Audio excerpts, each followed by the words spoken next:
రక్షణ రంగ సంస్థల పెట్టుబడుల్ని ఆకర్షించేందుకు వీలుగా రాష్ట్ర ప్రభుత్వం తొలిసారి ఏరోస్పేస్ డిఫెన్స్ పాలసీ 4.0ను తీసుకొచ్చింది.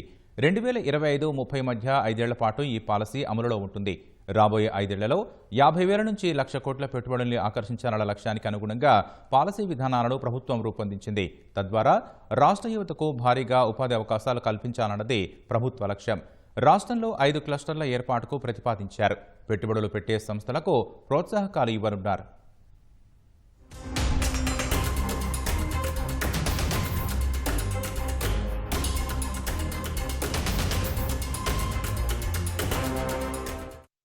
ఏరోస్పేస్, రక్షణ రంగాల్లో భారీ పెట్టుబడుల ఆకర్షణ, తద్వారా ఎక్కువ మందికి ఉపాధి కల్పించేలా ఏరోస్పేస్ డిఫెన్స్ పాలసీ 4.0ను రాష్ట్ర ప్రభుత్వం అందుబాటులోకి తెచ్చింది.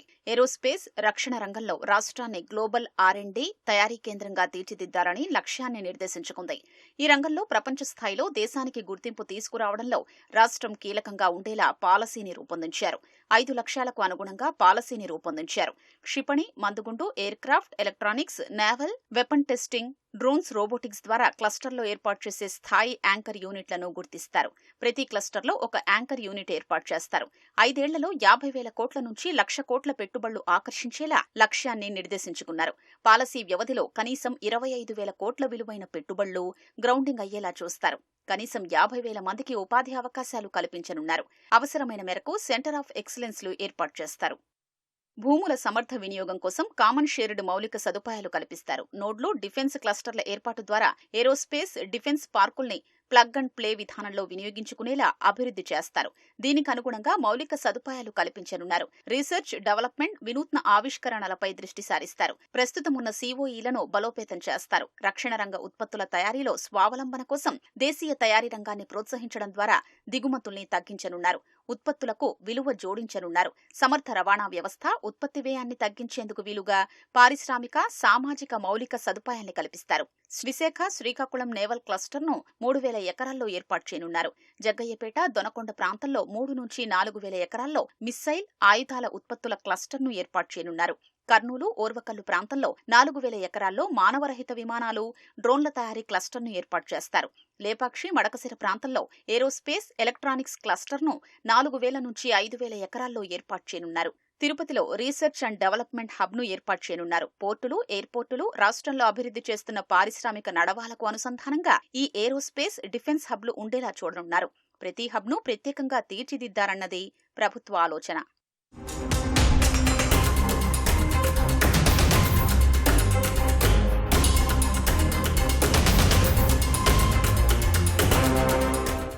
రక్షణ రంగంలో ప్రముఖ ప్రైవేటు కంపెనీలైన Tata advanced system, Godrej aerospace, Mahindra aerospace, Kalyani strategic systems, Bharat forge, Ashok Leyland defence, Adani aero defence systems and technologies, alpha designs technologies, పంజలాయిడ్ సంస్థలతో ఎప్పటికప్పుడు సంప్రదించి వాటి ద్వారా పెట్టుబడులను ఆకర్షించాలని పాలసీలో ప్రభుత్వం స్పష్టం చేసింది.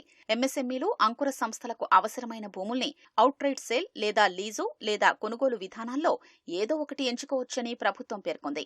యూనిట్ ఏర్పాటుకు ముందయ్యే మూలధన వ్యయం భారాన్ని తగ్గించేందుకు వారికి వెసులుబాటు కల్పించేలా ప్రభుత్వం సదుపాయాలు కల్పించనుంది. పార్కుల్లో ప్లగ్ అండ్ ప్లే విధానంలో మౌలిక సదుపాయాలు కల్పించనున్నారు.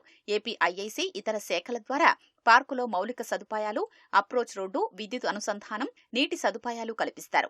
సమీకృత పార్కులకు దగ్గరగా ఇండస్ట్రియల్ హౌసింగ్ సదుపాయాలు, పార్కుల లేఅవుట్లకు అనుమతులు ఇచ్చే సమయంలోనే కామన్ సదుపాయాలు కల్పించేలా ప్రోత్సాహమివ్వనున్నారు. పెట్టుబడులతో వచ్చే సంస్థలకు సింగిల్ డెస్క్ పోర్టల్ ద్వారా అన్ని అనుమతులు ఇస్తారు. పాలసీ విధి విధానాల్ని పెట్టుబడిదారులకు వివరించేందుకు ఏపీ EDBతో ఫెసిలిటేషన్ డెస్క్ ఏర్పాటు చేయనున్నారు. అంకుర సంస్థలకు మద్దతు కల్పించేందుకు 100 కోట్లతో కార్పస్ ఫండ్ ఏర్పాటు చేయనున్నారు.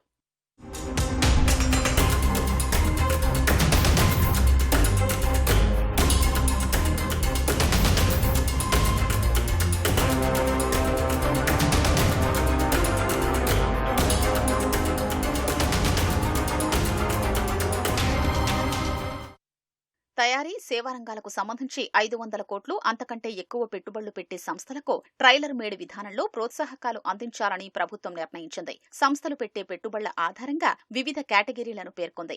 మైక్రో సంస్థలకు 2.5 కోట్లు, చిన్న తరహా పరిశ్రమలకు 25 కోట్లు, మధ్య తరహా పరిశ్రమలకు 125 కోట్లు, భారీ సంస్థలకు 500 కోట్లు, మెగా పరిశ్రమలకు 500 కోట్లకు పైగా ప్రోత్సాహకాల్ని అందించనుంది. స్థిర మూలధన పెట్టుబడి ఎఫ్ఎస్ఐలో 75% మించకుండా ప్రోత్సాహకాల్ని చెల్లించాలన్న నిబంధన విధించింది. ఎంఎస్ఎంఈ డిపి 4.0 పాలసీ నిబంధనల మేరకు స్టాంపు డ్యూటీ, భూములపై రాయితీ, విద్యుత్ రాయితీలు, జీఎస్టీ తిరిగి చెల్లించనున్నారు. జనరల్ కేటగిరీకి 25%, ప్రత్యేక కేటగిరీలో 45% పెట్టుబడి రాయితీ ఇవ్వనున్నారు.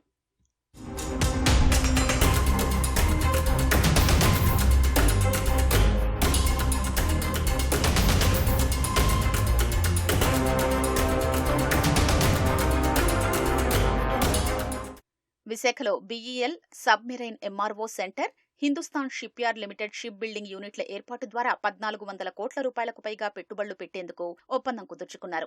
కృష్ణా జిల్లాలో BEL missile testing centre, BEM technologies సంస్థల నేవల్ సిస్టమ్స్, ఆప్టో ఎలక్ట్రానిక్స్ ప్రాజెక్టుల ద్వారా 950 కోట్ల పెట్టుబడులు రానున్నాయి. శ్రీ సత్యసాయి జిల్లాలో కళ్యాణి స్ట్రాటజిక్ సిస్టమ్స్, బీఈఎల్ సంస్థలు defence equipment, Mandaguntu defence energetics తయారీ యూనిట్ల కోసం 17,000 కోట్లకు పైగా పెట్టుబడులు పెట్టనున్నాయి.